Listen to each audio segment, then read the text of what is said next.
Hello everyone, this is Joy Charles and today's special report is brought to you by Joy Star Television Network. On behalf of our channel and the entire Christian community from Toronto, we strongly condemn the reprehensive act of violence in Sri Lanka on Easter Sunday. The evil crimes perpetrated through serial blasts can never be justified by any means. The resultant catastrophe, mainly the loss of lives and suffering, only bring immense pain and heartache to everyone around the world. My prayers and condolences are with those who lost their loved ones. May their souls rest in peace. My message to everyone around the world is to live in peace and harmony. Live and let live. Good evening, Mr. Charles Nixon. I am grateful to you and to the team of your Joy Star TV for reaching out to the community to get their reaction and condolences on this horrific attack on the Christian community of Sri Lanka. There are really no words to express the anguish that the Christian community feels. Young and old, men, women, children, they are shocked. You can see it on their faces. But right off the bat, as we start, I would like to say that this attack was not only against the Sri Lankan Christians, it was a shot across the bow to all believers. Me, you, and all Christians of the world. Christianity is under attack around the world. You can see this in Nigeria, in Somalia, in Sudan, in Egypt, in Syria, in Iraq, in Pakistan, and also in some states of India, unfortunately. The Sri Lankans were martyred only for their Christian faith. The attack was on Easter Day, the holiest day in the Christian calendar. And the attack was on churches during worship time. Christians in Sri Lanka are a minuscule minority on that island state. No political threat, no economic clout, no conflict with other communities, yet targeted only because they are followers of Jesus Christ. And the same holds true in other countries that I mentioned in the Middle East and in North Africa and in South Asia. Christians were persecuted 2,000 years ago. Christians are persecuted today. So I feel it is time that Christians of the free world, here in Canada and other Western nations, where there is still freedom of religion and opportunity to express oneself, that we must stand up and not cow down to threats or correctness of any kind. We must stand in solidarity, in prayerful solidarity with the Christians around the world. We see other faiths make deafening noises on incidents against their communities to curb discussion and opportunity for people to express themselves or give their opinion. But we, for the sake of our Christian brothers and sisters in pain, must continue to speak up and have our voices heard in the corridors of power in the free world. That's the minimum the Christians of Sri Lanka would expect from us. Thank you very much. Now, do you have any opinion what as a community we should do from here? I speak only for myself. I do not represent any organization or any church congregation. But I feel that the first and foremost thing as a community, we have to have a consensus on the objective. Once you have a consensus on the objective as to what we want to achieve, then the format and the planning becomes simple within the parameters of the objective. So we'll never have unanimous consensus, but we should have overwhelming consensus. And therefore, there are two things that can be done. Like some of the messages that I've seen on our community, WhatsApp and other groups, they're sort of kind of conflicting. So either we can do a prayer vigil, but whatever we do, my suggestion is that it should be numbers. The numbers make a difference. Otherwise, there is already a number of vigil prayers being held, a number of other events being held across Canada, but they're so small in nature that, as you can see, that no major news media has caught on to it. But if we decide to have a prayer vigil, let all the what we call Desi churches and other mainstream churches of every denomination, organizations of the community, they all get together and hold one vigil service and project the image and the concern of the Christian community of Canada on what's happened in Sri Lanka and what is happening in the rest of the world. That is when you will attract the attention and invite people from other faith, other communities, invite political and other religious leaders, involve your mainstream Canadian main denomination churches, and show strength of over 1,000 people attending a ceremony. That will have an impact. On the other hand, as I hear that the media hasn't caught on to certain things, well, you could also do another thing, is that is again involving all the pastors and all the church, all the different organizations, putting their own organizational objectives aside and finding a commonality on one objective, and that is to project and raise the voice of Christian persecution, and go to Ottawa, get permission to hold a small service, and all the organizations and all the church groups can go under their own banners with their own groups, but they're all standing together in solidarity. If you have 1,000 people on that Ottawa ground in front of the Parliament, representing your own organization in your own churches, but under a common cause, that is what will attract the mainstream media. That will attract the attention of the politicians and the people in the power corridors of power in Ottawa, and that is what your voice will be heard across Canada. And that is something that we can do in solidarity with the Christians who've been horrifically massacred in Sri Lanka. So that's my humble suggestion, and I speak only as myself. And I want to once again thank you, Nixon, for this opportunity, and your team at Joy Star, and wish you all the luck. Thank you. Hi, I'm a Canadian from Pakistan origin, and been living over here in this country from a long time now. And what I felt like on this Easter day, when the worshippers, like Christian people worshiping in Sri Lanka, and there was a very, very horrible incident happen over there. They blew up the churches over there. They blew up the innocent people in the hotels over there, and it's all in the name of the religion. And this is what I felt so upsetting with that. All the celebration of Easter and all the mood of Easter went down. I understand the persecution because I am from Pakistan and I'm a Christian by myself, and I understand all the situation when the things go like that and what it happened. And it happened a couple of years before in Pakistan as well, right on the day of Easter, and the things went so bad in the same manner in my country with my people. And still I believe we are one body of Christ, and this is what happened with our people.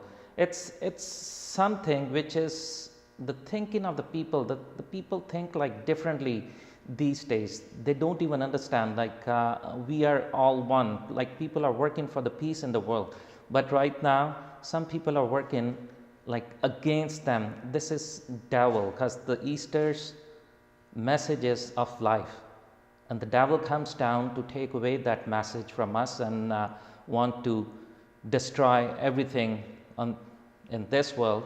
And this time it happened in Sri Lanka, which was very devastating, and which has put everyone to one point where we could think about that. We got to come up with something like solid. We have to come up with something to remove this ignorance from the people, to make them understand the love between the humans, the love for each another. And what we are giving to our next generations, these kind of hatred and taking the lives away in a second, what is absolutely unbelievable in this world right now.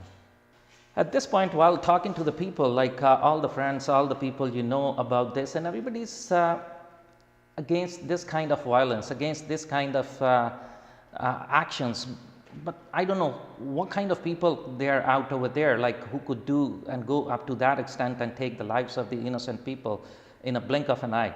So right now, we need to get together, we need to come up with the ideas to spread more love in the people, to take off this hatred. And at the same point, like the suffering families in Sri Lanka right now, they need your help, they need your prayers, they need to show your solidarity with them. And this is what we're going to be coming up with a candle vigil very soon, going to be happening somewhere very shortly. We're going to be announcing that on the community base and on the people like who felt this pain.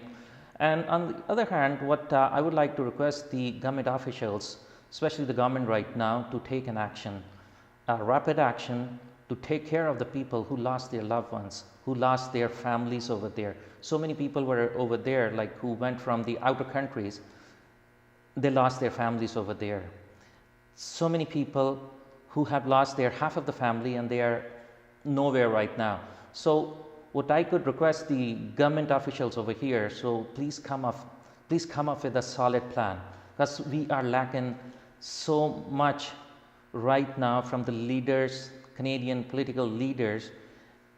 The statements, at least a statement of sympathy should come out, a statement which says something for the people who are affected over there. And right now, what I could suggest the government, or what I could request the government, present government, to please get into that and be a big help to those people who are suffering right now.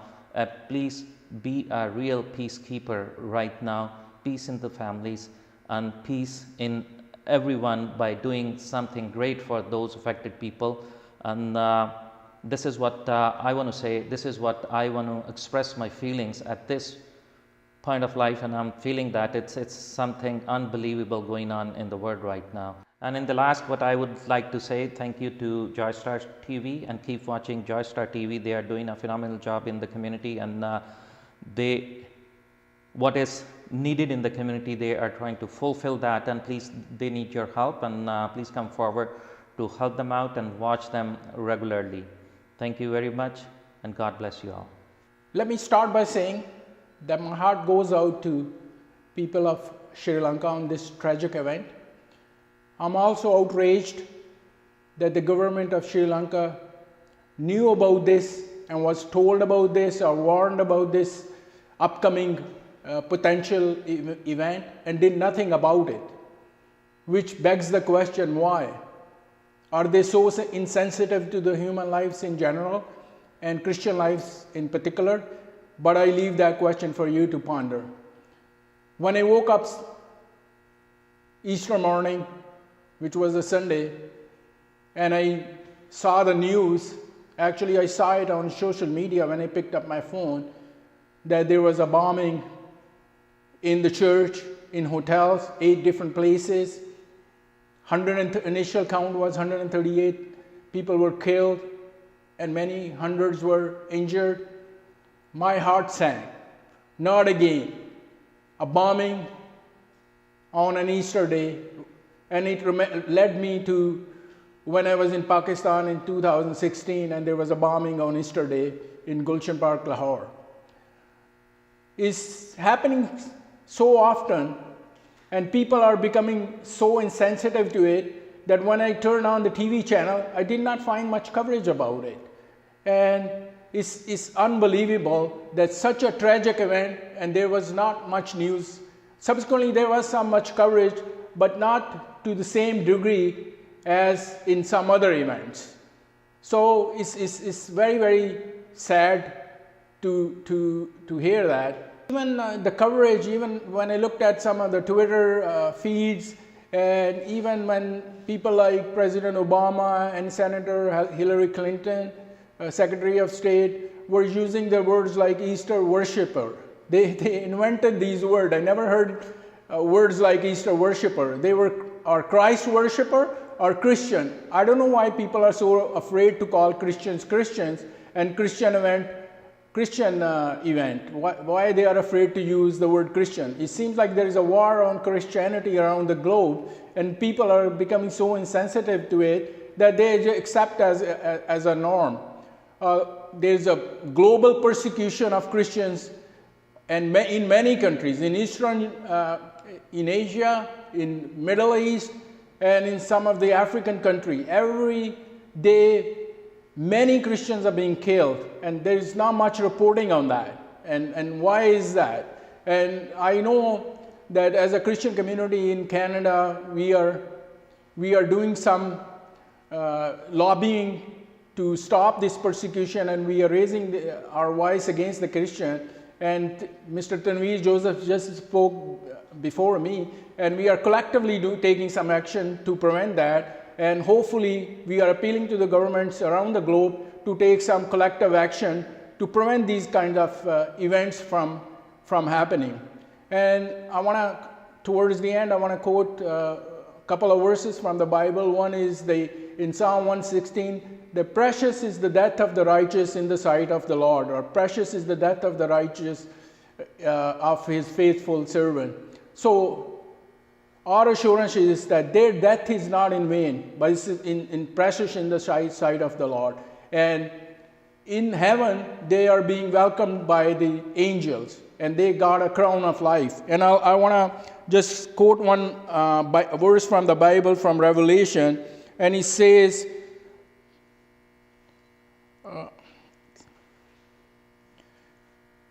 in Revelation chapter 2, verse 10, it says, "Do not be afraid of what you are about to suffer.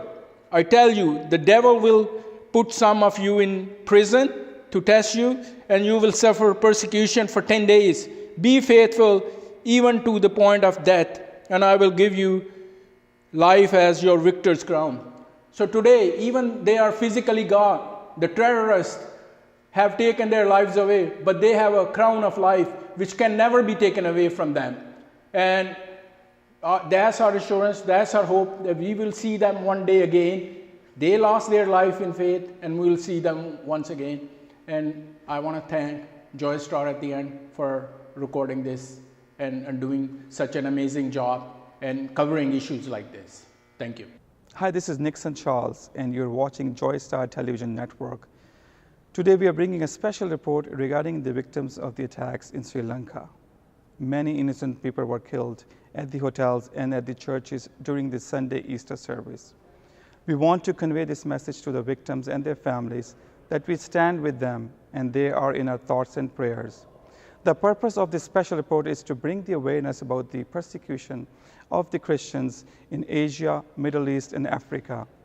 We want to appeal to the officials of the Western countries to please help the suffering, persecuted Christians in those countries so they could join and come and live here in peace and harmony. Also, we want to do a humble request to all the Christians to be united so we could be the voice of the voiceless, so we can help to bring those Christians from those countries to this country. United we stand, divided we fall. Once again, thank you for watching Joy Star TV, and God bless you all.